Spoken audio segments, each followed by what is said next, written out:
SN04. Bienvenidos al Seminario Reina Valera. Yo soy Gilberto Abels, rector del Seminario Abierto, y esta es la lección número 4 de la materia Sinopsis del Nuevo Testamento, cuyo tema es el Evangelio de Lucas. El hombre perfecto.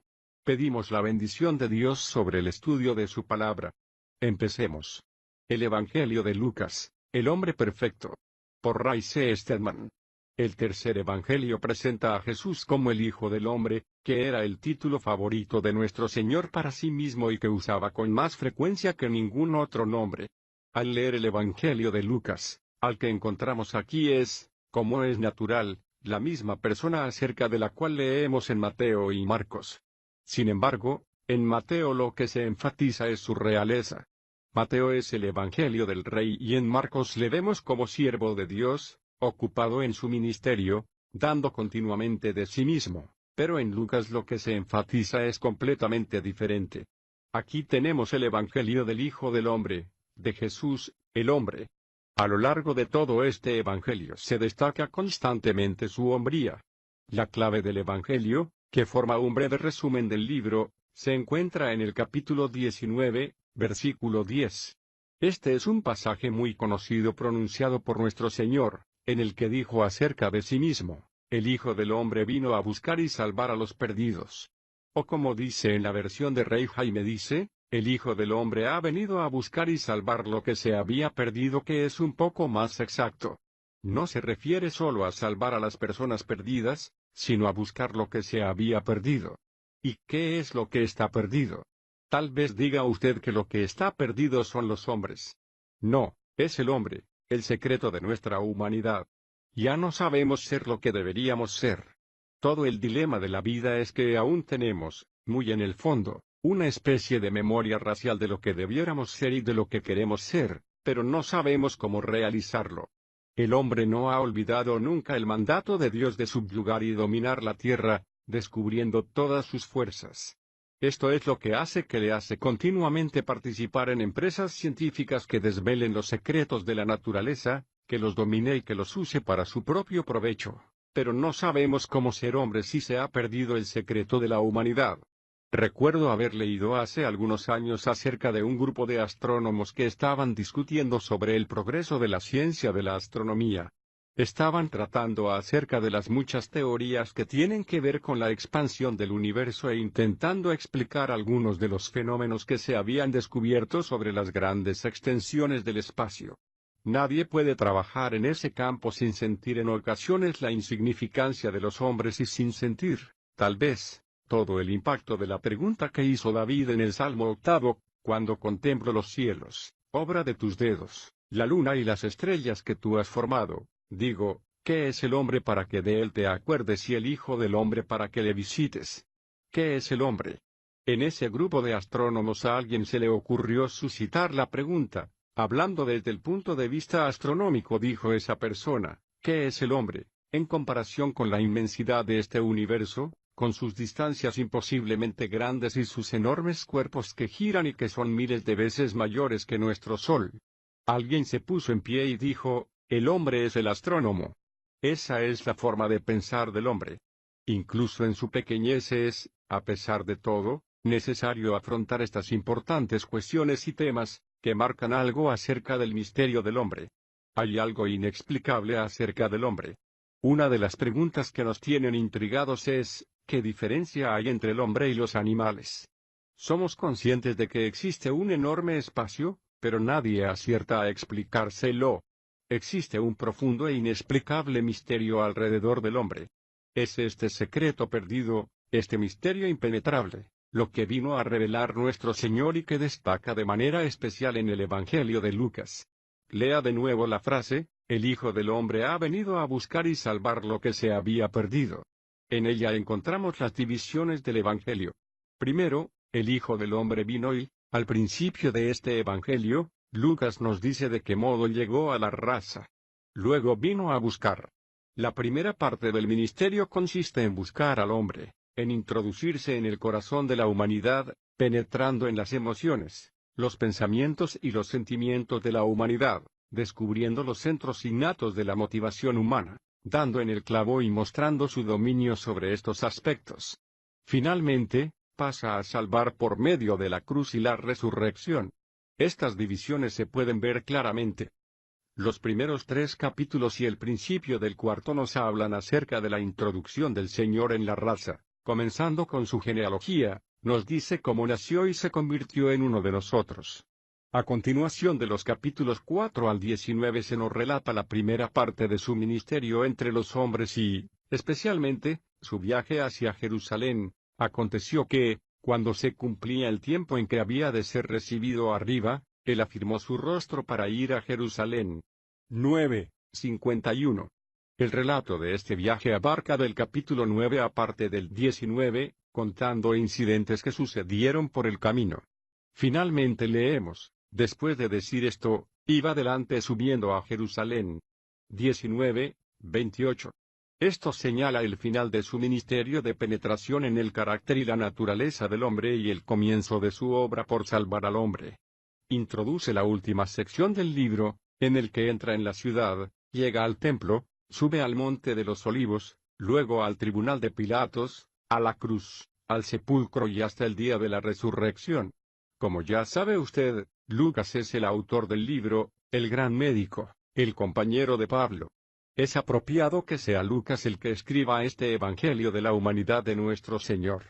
Está escribiendo, como ve en la introducción, a otro hombre, un griego, acerca del que sabemos poco o nada, pero que evidentemente era amigo de Lucas, capítulo 1, versículos 1 a 4. Puesto que muchos han intentado poner en orden un relato acerca de las cosas que han sido ciertísimas entre nosotros, así como nos las transmitieron los que desde el principio fueron testigos oculares y ministro de la palabra, me pareció bien también a mí, después de haberlo investigado todo con diligencia, o con mucha exactitud, desde el comienzo, escribírtelas en orden, oh excelentísimo Teófilo, para que conozcas bien la verdad de las cosas en las cuales has sido instruido. He aquí su explicación de por qué escribe. Teófilo es evidentemente alguien que durante un corto tiempo se había relacionado con la fe cristiana, y ahora Lucas intenta explicársela de una manera más completa. Lucas mismo era griego y le escribe a un griego. Esto resulta muy interesante, porque el ideal de los griegos era la perfección de la humanidad y es, precisamente esto lo que revela el Evangelio según Lucas.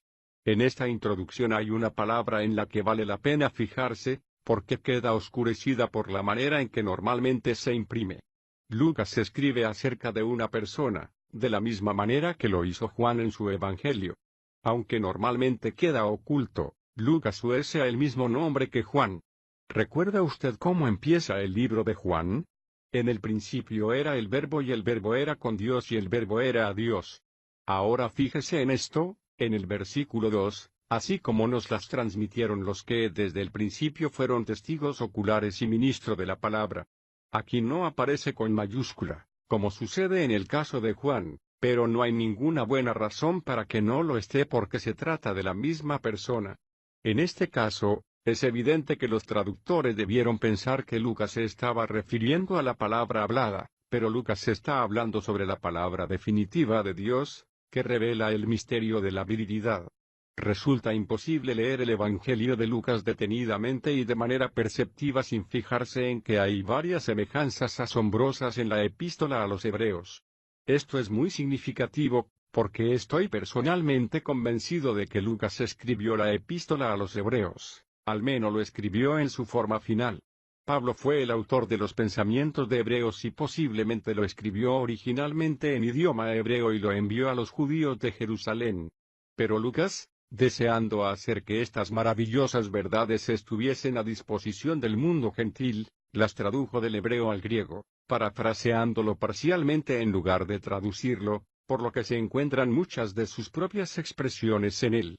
Los eruditos reconocen de inmediato, al tratar el idioma original, que los pensamientos de Hebreos son los de Pablo, pero las palabras y la forma de la expresión, en el griego, parecen ser de Lucas.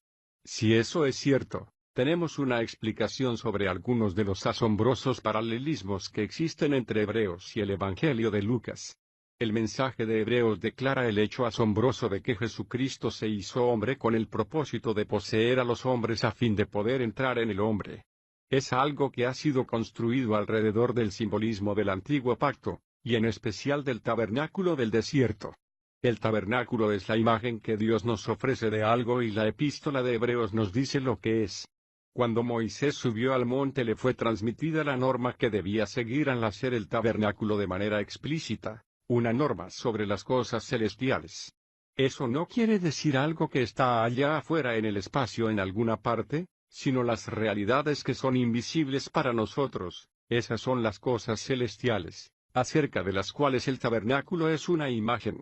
Al leer Hebreos, se dará usted cuenta de que el tabernáculo era una imagen asombrosa del hombre mismo. El tabernáculo fue construido en 3 secciones. Estaba el atrio, al que podían entrar hasta los gentiles, al alcance de todos. Luego había un edificio en el centro, dividido en 2 secciones, el lugar sagrado y el santísimo. Los sacrificios se realizaban en el atrio. El sacerdote cogía la sangre y la llevaba al lugar sagrado, donde era rociada sobre el altar que había en él, pero una vez al año, el sumo sacerdote, bajo las condiciones más precisas, podía entrar detrás del velo, al lugar santísimo.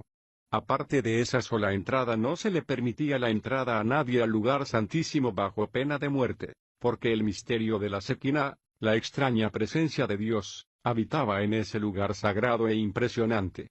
Pero, ¿qué significa todo esto? Es una imagen del hombre en su estado caído. Nosotros somos ese tabernáculo en el que se pretendía que habitase Dios. Nosotros tenemos un atrio, un cuerpo, que está hecho de tierra y que nos pone en contacto con la tierra y con la vida material que nos rodea. También tenemos un lugar sagrado, el alma, el lugar de la intimidad, donde las funciones íntimas de nuestro ser tienen lugar, las funciones de la mente, de la conciencia, de la memoria y otras cosas misteriosas. Es muy difícil entender lo que sucede en el alma y durante siglos los hombres se han estado debatiendo por estudiar la psique, la palabra griego que significa alma. La psicología y la psiquiatría son esfuerzos que lleva a cabo el hombre por investigar el misterio del lugar santísimo. Luego está el otro lugar, el santísimo, detrás del velo, el lugar impenetrable, en el que no podemos entrar. Sabemos que hay algo más profundo, sustentando los aspectos del alma de nuestra vida. Algunos de los grandes pensadores de nuestro tiempo están reconociendo este hecho. Algunos de los dirigentes del pensamiento psicológico nos están diciendo que no hemos explicado al hombre al referirnos solo al alma, porque hay algo por debajo, pero no podemos tocarlo, ya que es algo profundo, misterioso e impenetrable, algo que está oculto detrás del velo. Allí es donde Dios pretendía habitar y es el centro de la vida humana que debía ser. Debido a que es en gran medida inoperante en el hombre caído, los hombres se comportan como animales inteligentes. Sin embargo, hay algo misterioso, reservado, que se encuentra profundamente arraigado en una parte a la que no podemos tener acceso. En el Evangelio de Lucas podemos seguir la pista a aquel que penetra en el lugar secreto, que se introduce en el espíritu del hombre, el lugar del misterio y que rompe el velo, abriéndolo de modo que el hombre pueda descubrirse a sí mismo y al misterio de su ser para poder, de ese modo, sentirse realizado. Eso es lo que el hombre está buscando desesperadamente por doquier. No hay nada más emocionante que el sentido de realización, el poder aprovechar las posibilidades de la personalidad. Por eso es por lo que luchamos, pero hemos perdido la llave, hasta que el Hijo del Hombre, que vino a fin de revelarse y redimir al hombre, ponga esa llave en nuestra mano de nuevo. Esa es la buena nueva que nos da Lucas. En primer lugar, el Señor llega al atrio, y en la primera sección, hasta el capítulo 4, versículo 13, encontramos su entrada al escenario de este mundo. Allí Lucas deja constancia de 3 cosas acerca de él, la primera de las cuales es su nacimiento virginal, algo sobre lo cual oímos hablar mucho en la actualidad. Hay aquellos que niegan abiertamente el nacimiento virginal, y que incluso se colocan detrás de los púlpitos, habiendo hecho votos de defender las verdades sagradas de la fe cristiana y abiertamente niegan esta verdad, declarando que carece de importancia y que no es histórica. Pero es de gran importancia, de suprema importancia. Lucas, que era médico y, Como tal, puso su sello de aprobación a este asombroso misterio biológico. Nos dice que aquí vino uno que entró a formar parte de la raza humana y que nació de una virgen porque María no había conocido varón, pero a pesar de eso tuvo un hijo y llamó su nombre Jesús. La maravilla de ese misterio aparece en esta historia sencilla, ingenua contada por Lucas. A continuación se enlaza con la genealogía humana. ¿Se ha fijado usted en la diferencia entre la genealogía de Lucas y la de Mateo? Mateo sigue su genealogía hasta el rey, a David, pero Lucas retrocede al pasado y no para hasta llegar a Adán, al que llama el Hijo de Dios, el primer hombre, el primer Adán. Por lo que une al primer Adán con el segundo Adán en este Evangelio del Hijo del Hombre, las buenas nuevas que resuelven el misterio del hombre. El segundo detalle que ofrece Lucas es la historia de la presentación de nuestro Señor en el templo a la edad de 12 años y cómo dejó a los doctores de la ley atónitos por su habilidad para responder a las preguntas y su agudeza mental. Aquí tenemos una revelación de su extraordinaria capacidad mental, de una mente que se nos presenta como perfecta. De la misma manera que su cuerpo era perfecto y sin pecado, gracias al nacimiento virginal, también se le revela con una mente perfecta. En tercer lugar, nos cuenta la historia de la tentación en el desierto, donde se revela al Señor como perfecto en lo más íntimo de su espíritu. Eso es algo que se indica por adelantado mediante el anuncio de su bautismo, cuando se dijo de él, mi Hijo amado, en ti tengo complacencia. Lucas 3, 22. Luego le vemos pasar al lugar sagrado, más allá del atrio, al centro del ser del hombre, de su vida, y pensando, como nos dice Hebreos, hecho semejante a sus hermanos, Hebreos 2, 17. Esta sección empieza con el asombroso relato de su visita a la sinagoga en Nazaret, donde le fue entregado el libro de Isaías. Halló el lugar y comenzó a leer donde está escrito, el Espíritu del Señor Jehová está sobre mí, porque me ha ungido Jehová. Me ha enviado para anunciar buenas nuevas a los pobres, para vendar a los quebrantados de corazón, para proclamar libertad a los cautivos y a los prisioneros apertura de la cárcel, para proclamar el año de la buena voluntad de Jehová. Isaías 61, 1. En este versículo está afirmando lo que vino a hacer, a introducirse en los pobres, los oprimidos, los ciegos, los cautivos y para liberarles. La historia completa de los próximos capítulos cuenta que él forma parte de las experiencias corrientes de los hombres, cuando éstos viven en tinieblas, en esclavitud y en muerte. No tarde en iniciar su viaje a Jerusalén, como ya hemos visto, empezando a entrar de lleno en el alma del hombre. Por fin, en el capítulo 19, versículo 28, le vemos preparándose a entrar como sumo sacerdote en el lugar santísimo del hombre, con el propósito de restaurar lo que ha estado perdido durante todos estos siglos. Como recordarán ustedes, en el lugar santísimo no había más que dos muebles. Estaba el arca del pacto, con el propiciatorio bajo las alas de los querubines que la cubrían y donde habitaba la gloria de la Shekinah. Estaba además el altar de oro del incienso mediante el cual la nación debía ofrecer su alabanza a Dios. Estos dos son simbólicos de lo que se halla oculto en lo más profundo del hombre. El propiciatorio nos habla de la relación que tiene el hombre con Dios. Hebreos nos dice que sólo la sangre puede hacer dicha relación aceptable, sin derramamiento de sangre no hay perdón de pecados. Hebreos 9, 22. Era la sangre sobre el propiciatorio lo que hacía que se concediese el perdón y la gracia de Dios. Nuestro Señor se prepara ahora a introducirse en el espíritu oculto del hombre y ofrece su propia sangre. Como se nos dice en Hebreos, entró una vez para siempre en el lugar santísimo, logrando así eterna redención, mediante su propia sangre. Hebreos 9, 12. El altar del incienso nos habla acerca de la comunicación entre el hombre y Dios, la comunicación por medio de la oración. La oración es la más profunda función del espíritu humano y no hay nada que llegue más profundo. Cuando la desesperación, la derrota o la necesidad nos hacen caer de rodillas, descubrimos que estamos tratando con los elementos más vitales de nuestro espíritu, para con Dios. Eso es lo que es básicamente la oración.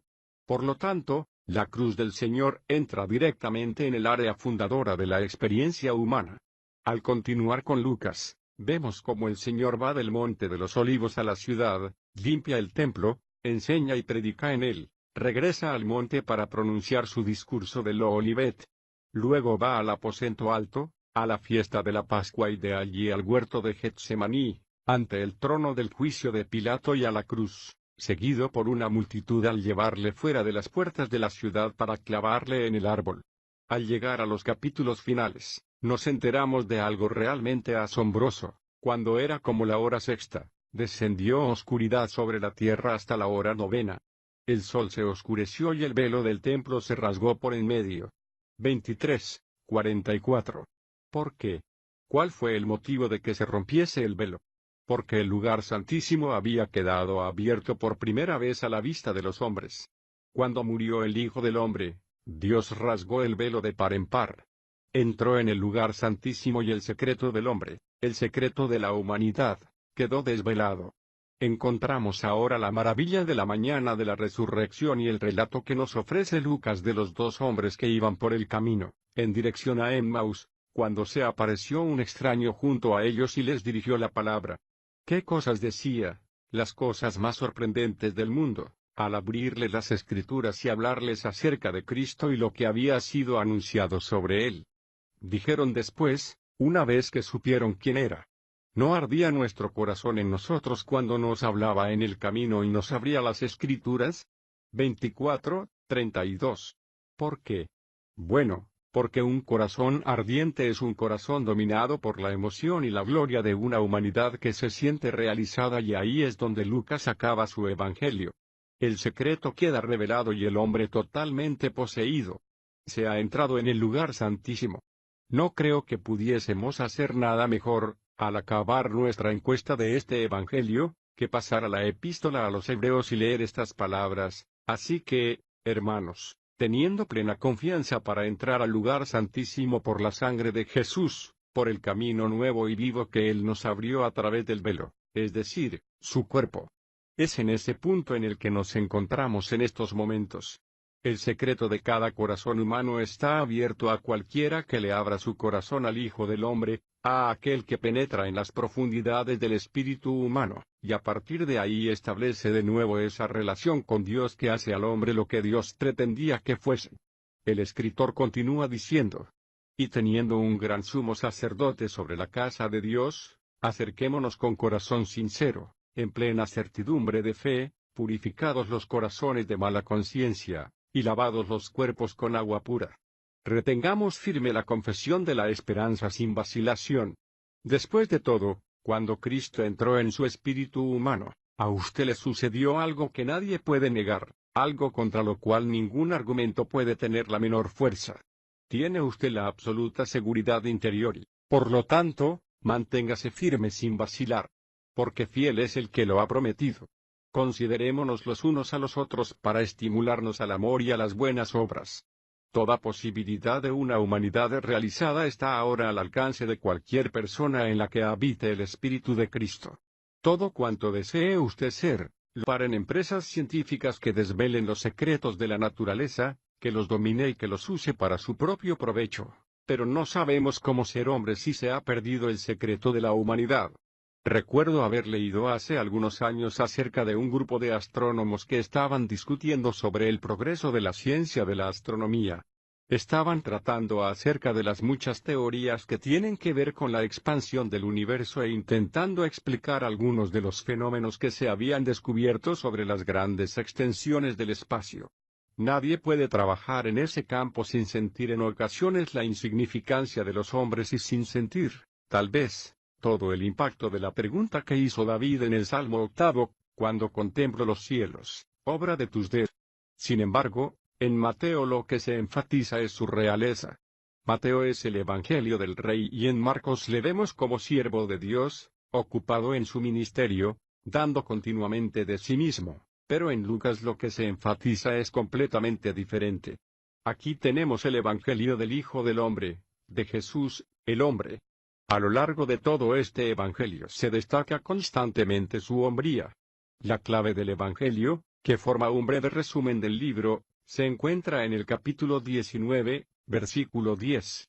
Este es un pasaje muy conocido pronunciado por nuestro Señor, en el que dijo acerca de sí mismo: el Hijo del Hombre vino a buscar y salvar a los perdidos. O como dice en la versión de Rey Jaime dice, el Hijo del Hombre ha venido a buscar y salvar lo que se había perdido, que es un poco más exacto. No se refiere solo a salvar a las personas perdidas, sino a buscar lo que se había perdido. ¿Y qué es lo que está perdido? Tal vez diga usted que lo que está perdido son los hombres. No, es el hombre, el secreto de nuestra humanidad. Ya no sabemos ser lo que deberíamos ser. Todo el dilema de la vida es que aún tenemos, muy en el fondo, una especie de memoria racial de lo que debiéramos ser y de lo que queremos ser, pero no sabemos cómo realizarlo. El hombre no ha olvidado nunca el mandato de Dios de subyugar y dominar la tierra, descubriendo todas sus fuerzas. Esto es lo que hace que le hace continuamente partícipes, la luna y las estrellas que tú has formado. Digo, ¿qué es el hombre para que de él te acuerdes y el Hijo del Hombre para que le visites? ¿Qué es el hombre?